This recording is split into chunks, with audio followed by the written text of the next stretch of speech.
My name is Yolanda Lewis, host of Grown Women Real Talk. And I want to ask you a question. Do you have a girlfriend who always talks about her friend and he happens to be a man? Do you believe that they're just friends? Well, that's what we're going to talk about today. We're talking about relationships with the opposite sex. Join us.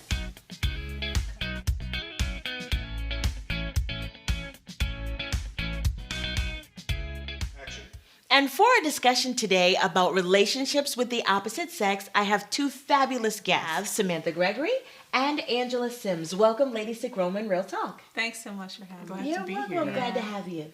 Okay, ladies, so let's jump right in. Can men and women have a friendship relationship?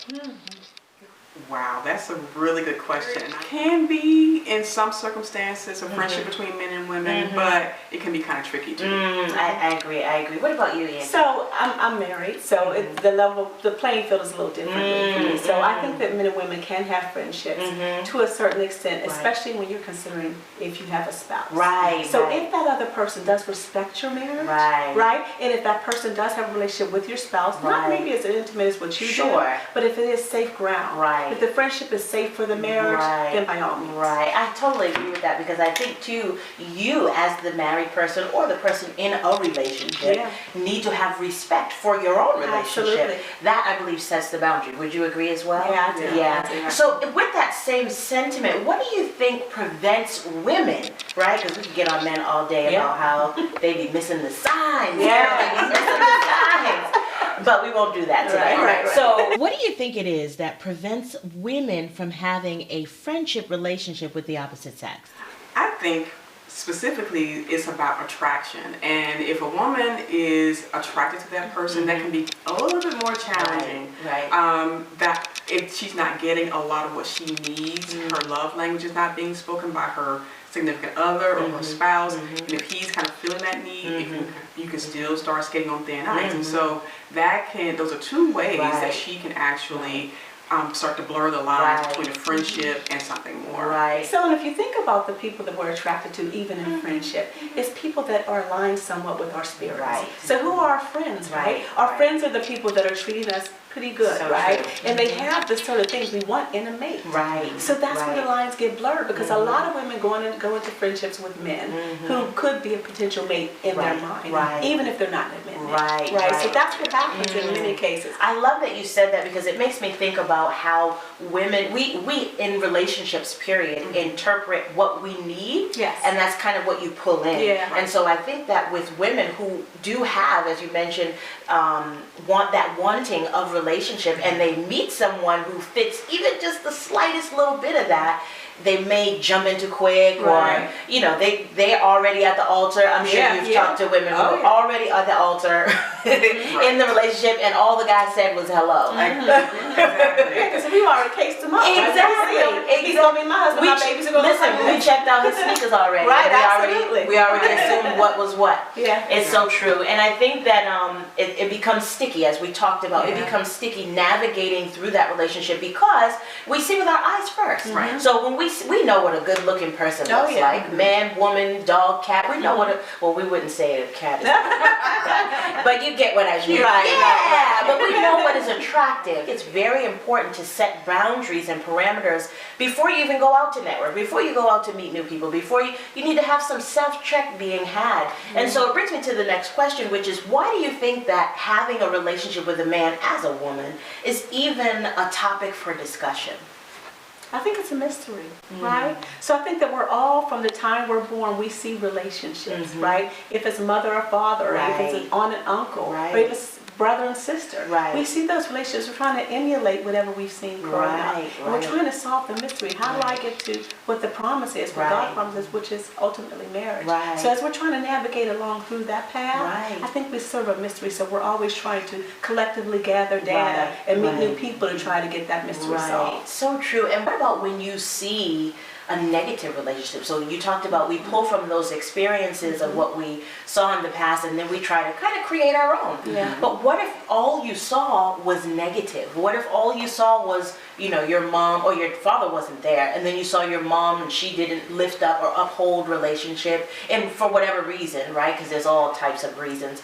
How does one kind of figure or interpret or create something that is healthy in that aspect in their mind as it relates to a friendship dynamic with someone of the opposite sex?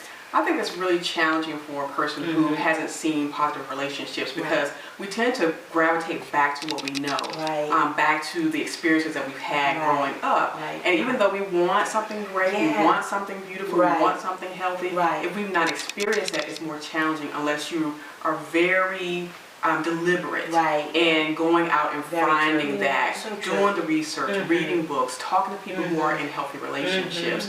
Otherwise, you're going to keep repeating the same cycle that your mom had, your parents had, and until, again, you're deliberate, you break those chains, then you are going to have a tough time in creating a positive experience in a relationship. I agree. And to that same point, what advice would either one of you give a woman who has found herself in a compromising situation because she didn't have those boundaries set up, and maybe she did see only negative relationships in her past?